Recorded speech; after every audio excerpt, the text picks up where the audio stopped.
Okay, so my journey began about 5 years ago in 2010.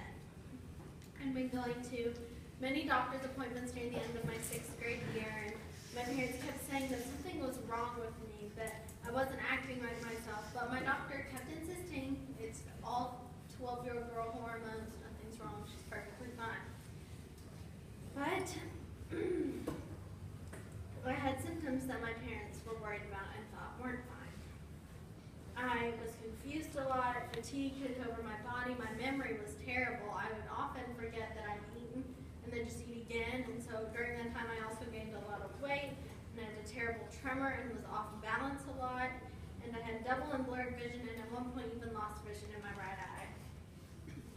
I would go into dazes where I would just sit there and just stare, and my mind was completely blank.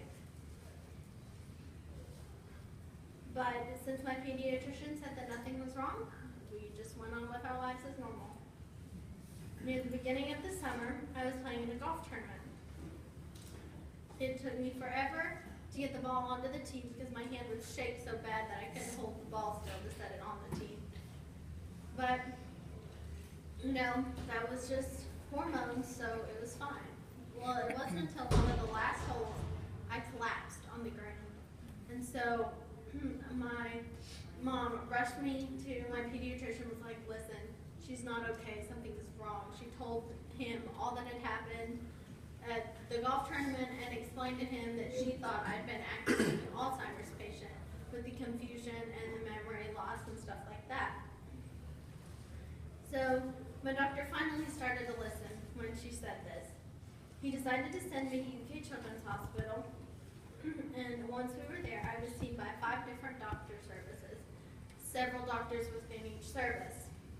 And when the ophthalmologist saw me, he saw that there was a lot of pressure behind my eyes and my brain. He even reported that my brain was completely squished into the front of my head. So he ordered a CT scan to find out where the swelling was coming from. The radiologist couldn't see anything because the swelling was so bad, so they ordered an MRI. Well, they ended up not being able to read the MRI because I had braces, and the metal on my braces lit up my entire head. So my amazing orthodontist came in on her day off and took my braces off for me. After she took my braces off, we had more MRIs. We struggled with them at first because I wouldn't stay still.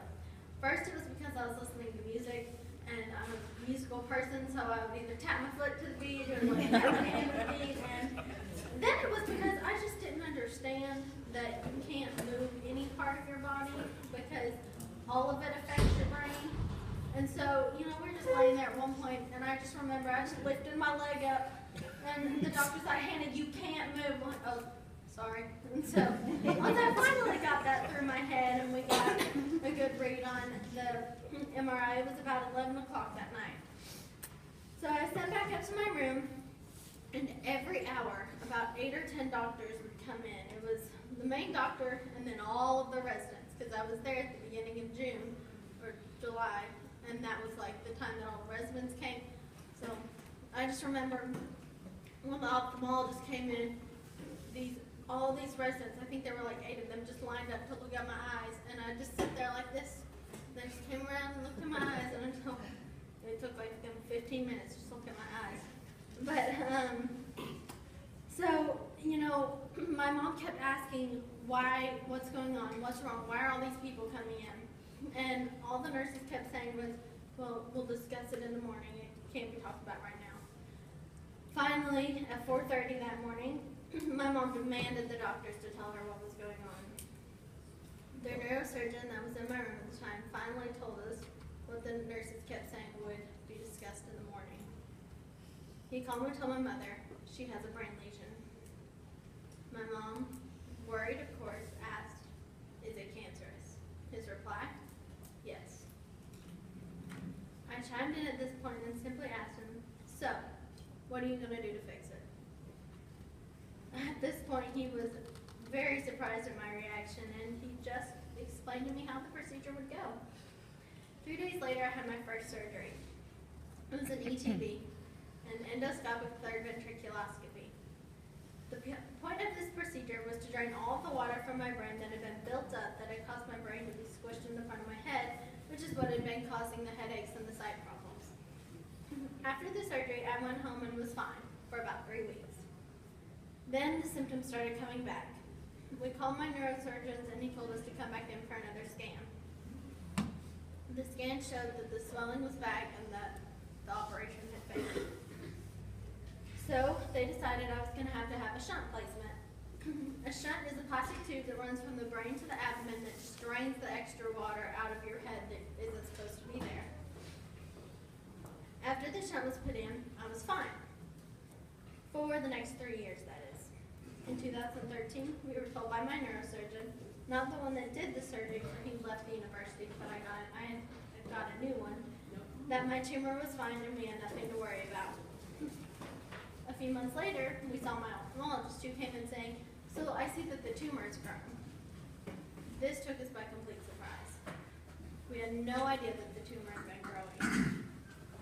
Because of this miscommunication, which we found out later was thought to be an unnecessary piece of information to share because I wasn't having any symptoms, we decided to go to Cincinnati Children's Hospital to get a second opinion on everything.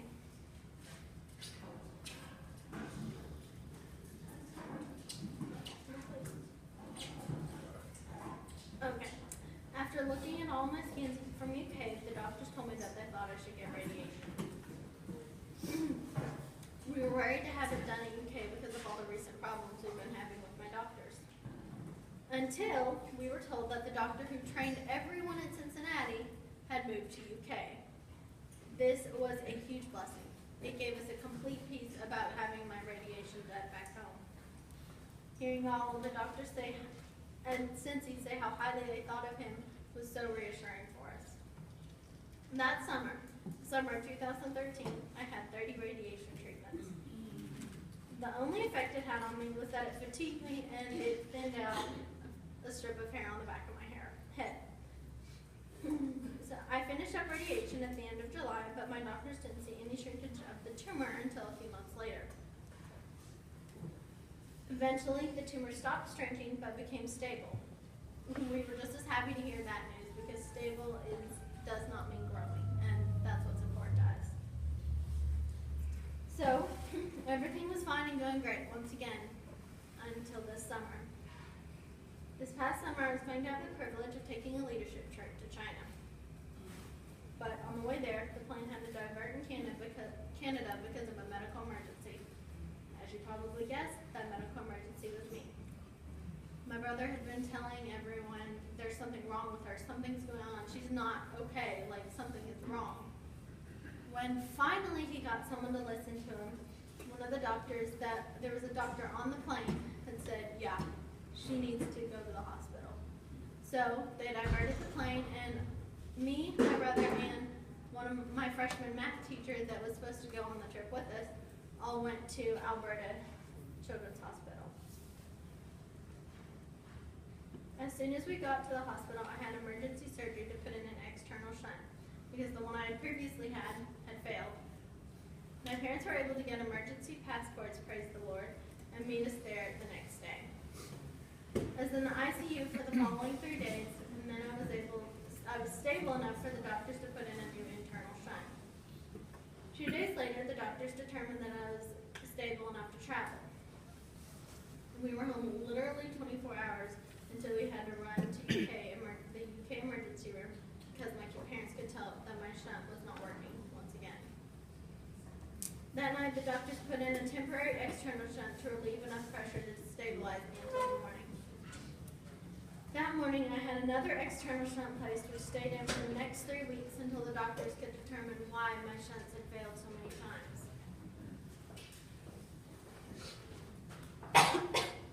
During these 3 weeks, I didn't speak or walk.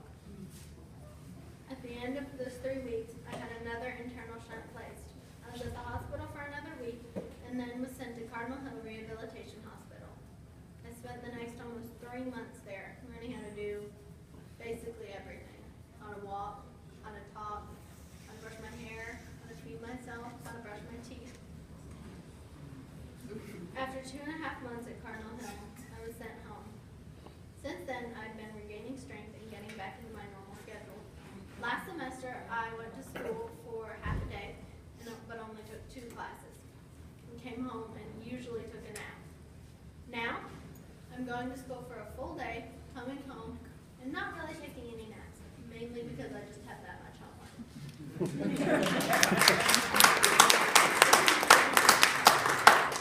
I have been so blessed by our God to have been on such a fast healing track. He's blessed me in more ways than I can count. Even though I've had a few friends and family members who've been there with me every single day during my hospital stays and at home, if not coming to see me, texting me, checking up on me, they still were not with me as much as the Lord has been. He never left my side, ever. He was with me when I was sick in 6th grade. He was with me in the radiation machine. He was with me when I boarded the plane, and he's with me still. Deuteronomy 31:8 says, "The Lord himself will lead you and be with you. He will not fail you or abandon you. So do not lose courage or be afraid." I love this verse because it genuinely brings truth. We may not always feel like God is there. We may not get that feeling of his presence, but that doesn't mean that he isn't right next to you. He is always there. I unfortunately have lost some really close friends in the process of being sick. I didn't understand why God would let this happen, why he would let me go through what I did, and then on top of that allow me to lose one of my best friends. But now I see that I've grown closer to friends that I've fallen out with a little bit. We were really close when we were younger, had a sort of falling out, but are now closer than we've ever been. There's no way I will ever be able to thank God enough for allowing that to happen. I'm not going to lie. Sometimes I still ask, why did he allow for me to lose that friend? Why did that have to happen? Why couldn't he just let me and my other friend get close again? I mean, couldn't he have just done that and not made me lose that other friend? But that's the thing. There's so many times when we can ask why.